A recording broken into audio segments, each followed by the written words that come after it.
Les BB 26000, sans doute plus connus sous le nom de Cibic, sont des locomotives de la SNCF toujours en service, même si leur nombre a eu tendance à se réduire ces dernières années.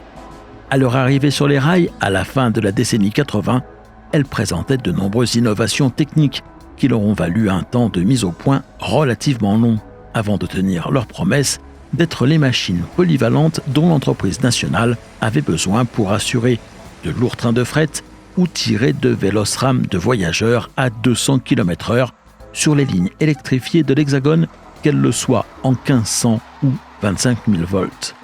Elles seront ainsi vouées à remplacer une génération de machines électriques plus anciennes, qu'elles soient de type mono ou bicourant. Alors, que veut dire Cibic ? En quoi ont-elles été des machines révolutionnaires pour leur époque ?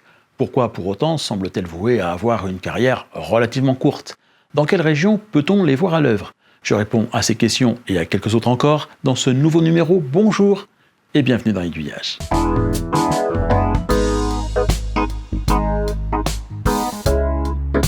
À l'époque où elle en passe commande à Alstom, la SNCF exploite plusieurs séries de locomotives électriques limitées à des circulations sous un seul type de courant. Les CC 7100 et les BP 8100 ou 9400 sous le 1500 volts continu qui fut historiquement la première tension à être largement déployée en France à partir des années 20. Les BB 12 et 13000 ainsi que les CC 14000 et 14100 sous 25 000 volts alternatifs qui fut expérimenté dès le lendemain de la Seconde Guerre mondiale pour être finalement largement déployé dans le pays à partir des années 60. À partir de là, la SNCF devra vivre avec cette situation unique en Europe de disposer d'un réseau électriquement coupé en deux, ce qui l'obligera pour chaque nouvelle génération de matériel à commander aux constructeurs des machines monocourant adaptées aux lignes alimentées en 1500 volts, d'autres pour le 25 000 volts et enfin des locomotives bicourant capables de circuler sous l'une ou l'autre de ces tensions. Ces dernières machines étant nécessairement technologiquement parlant plus complexes et donc plus coûteuses à produire et à entretenir. Ce sont des choix stratégiques et militaires qui ont poussé à ne pas opter tout de suite comme l'ont fait le reste des pays du continent européen pour le courant alternatif qui imposait le recours à la caténaire.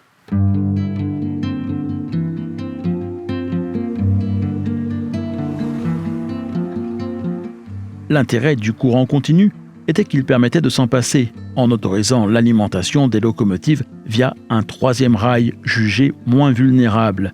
Certaines lignes ont été établies en ayant recours à cette solution, notamment en montagne. Pour les autres, équipés de caténaires, l'idée était qu'il serait relativement rapide et simple de revenir au troisième rail en cas de besoin. Mais quoi qu'il en soit, à cette époque en tous les cas, c'est toujours un courant continu qui permet d'entraîner les roues des locomotives.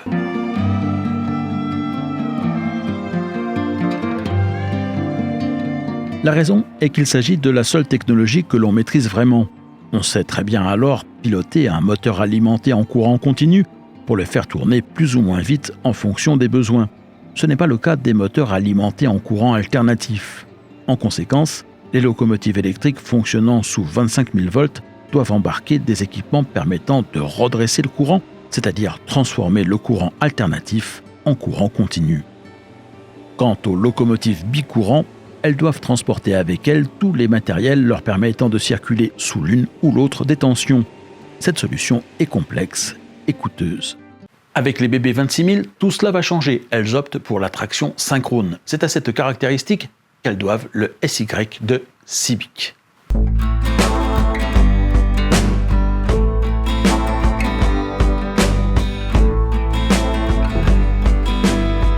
Ce seront les premières machines de série à adopter la traction synchrone, une technologie qui a été mise au point sur 2 locomotives prototypes et qui sera également déployée sur le TGV Atlantique. Née de la transformation de 2 engins de la série des BB 22200, ce sont les BB 20011 et 12 qui serviront de cobaye pour la mise au point d'une chaîne de traction synchrone triphasée utilisant un hacheur de courant et un onduleur à thyristor. Pour faire simple, le premier permet de faire varier la tension d'un courant continu, le second de transformer un courant continu en courant alternatif. En mettant au point une telle chaîne de traction, l'objectif de la SNCF était de pouvoir disposer de locomotives dotées de la même puissance qu'elles circulent sous une caténaire alimentée en 1500 volts courant continu ou en 25 000 volts courant alternatif. Des locomotives bicourant donc, ce qui nous donne le BIC de Cibic. Les premières BB 26000 seront affectées au dépôt de Dijon, et ce n'est pas un hasard.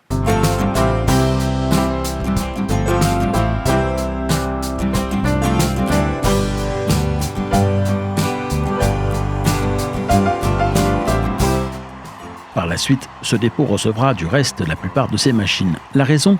La proximité avec les usines Alstom de Belfort dont elles sortent, mais aussi la situation de la ville à un carrefour où se côtoient 1500 volts continus sur la ligne PLM et 25 000 volts alternatifs sur les lignes connectées à l'est du pays. C'est que ces machines étant dotées de multiples technologies nouvelles, les allers-retours entre leurs dépôts et les usines allaient être nombreux. Et ce qui est exceptionnel, la phase d'essai et de mise au point allait durer 2 ans. Outre une nouvelle chaîne de traction, les Cibic inauguraient également le freinage rhéostatique, qui consiste à réduire la vitesse d'un moteur à courant continu en dissipant l'énergie dans une résistance. Au chapitre des autres innovations, sans doute beaucoup plus faciles à appréhender, ces locomotives étaient équipées d'un système de pré-annonce, une sécurité supplémentaire qui permet au train de rouler à plus de 160 km/h tout en ayant le temps de s'arrêter à temps devant un signal fermé.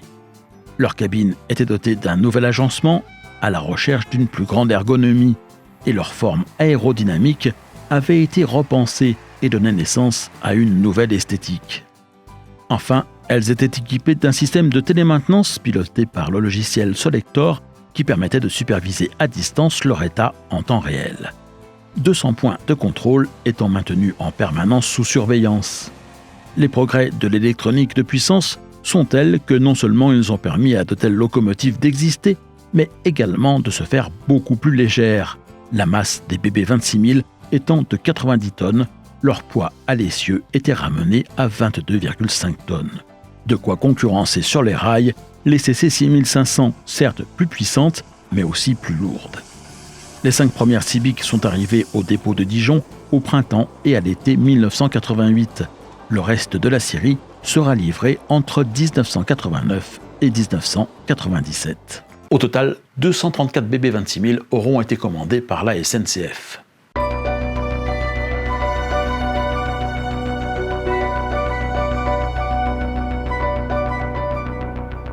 Finalement, les 30 dernières seront transformées en BB 36000. Le début de carrière des locomotives Cibic s'avérera plutôt difficile.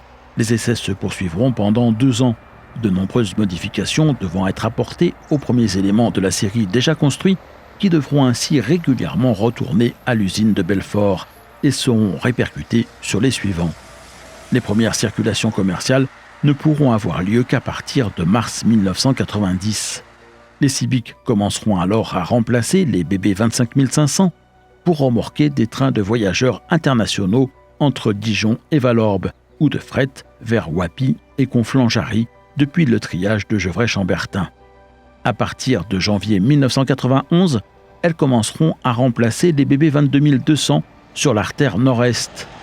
Dès juin de la même année, elles prennent en remorque des corails V160 entre Paris et Clermont-Ferrand, mais aussi de lourds trains de fret sur de très longues distances, à plus de 110 km/h. C'est du reste bien pour ce côté bon à tout faire qu'elles avaient été conçues. En juin 1991, le dépôt de Dijon compte 46 BB 26000 dans ses rangs. Ces machines inaugureront les premiers trains de voyageurs à 200 km/h entre Paris-Austerlitz et Brive-la-Gaillarde à partir de septembre 1991.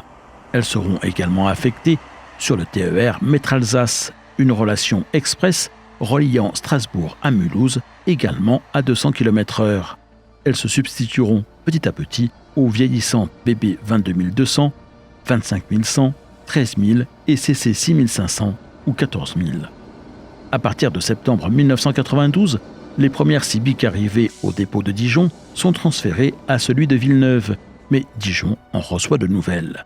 Certaines de ces machines sont engagées dès lors sur la ligne de la Maurienne, évitant alors un relais de traction qui se faisait à Amberieu-en-Bugey. Au 1er janvier 1994, 79 Civic étaient stationnés à Dijon et 60 à Villeneuve.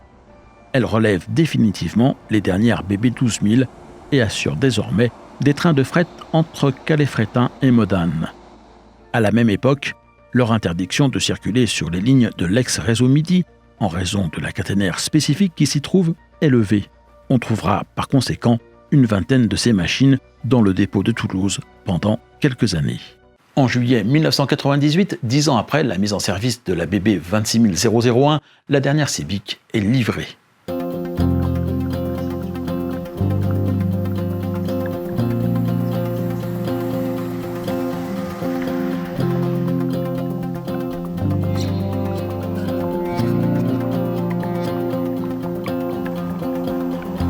Elles se répartissent pour l'essentiel entre les dépôts de Dijon, Lens et Villeneuve, et l'apogée de leur carrière n'est déjà pas très loin.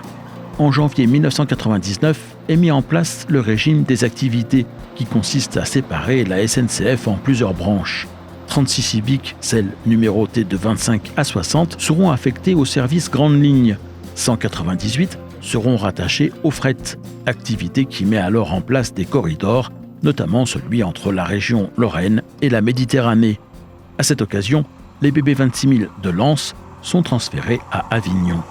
Parmi celles affectées à l'activité voyageur, baptisée alors VFE pour Voyage France-Europe, une vingtaine le seront à Toulouse et 14, destinées à remorquer les TER Alsace entre Strasbourg et Bâle, seront dotées de la réversibilité.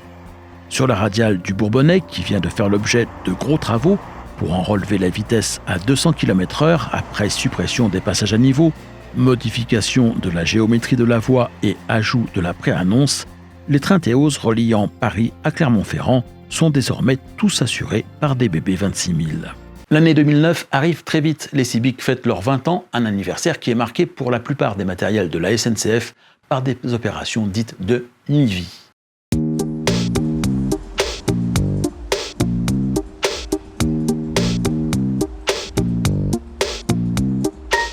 Pour les BB 26000, elles se dérouleront dans les ateliers d'Oulin, où elles seront entièrement démontées pour être remises en état. À cette occasion, leurs cabines de conduite seront dotées de la climatisation dont elles étaient dépourvues jusque-là. Toutes ne passeront pas cette étape, car la chute de l'activité fret, notamment sous l'effet de la mise en concurrence de la SNCF avec des opérateurs privés, et l'échec du plan Swing, service du wagon isolé nouvelle génération, qui visait à relancer le service du wagon isolé, feront qu'elles vont très vite se retrouver en surnombre. D'autant que de nouvelles locomotives dédiées au fret ont rejoint le parc de la SNCF. Ce sont les BB 27000, 36000 et 37000. Conséquence, beaucoup de BB 26000 seront garés bon état en attendant hypothétiquement de reprendre un jour du service. D'autres ont purement et simplement été radiés après 20 ans d'activité seulement, ce qui est du jamais vu pour du matériel roulant ferroviaire, souvent encore en service 40 ans après son arrivée sur les rails. Fait exceptionnel aussi, une locomotive Civic a d'ores et déjà été préservée alors que bon nombre de ses consoeurs sont encore en activité.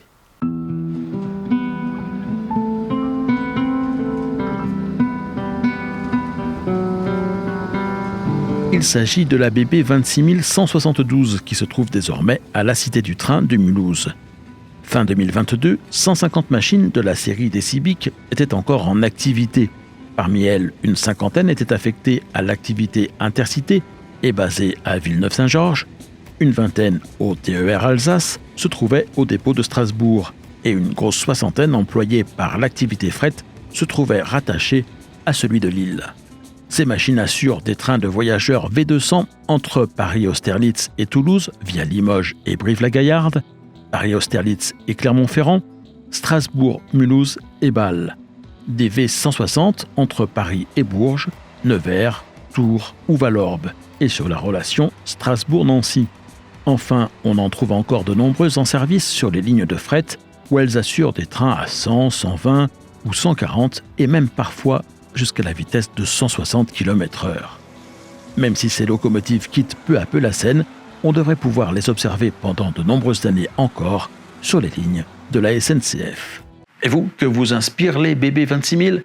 Vous pouvez me le dire en commentaire, je vous lis et je vous retrouve la semaine prochaine dès lundi sur la chaîne Aiguillage Modélisme où je partage des reportages réalisés autour de la pratique du modélisme ferroviaire et jeudi ici même pour un nouveau reportage consacré au monde des trains réels.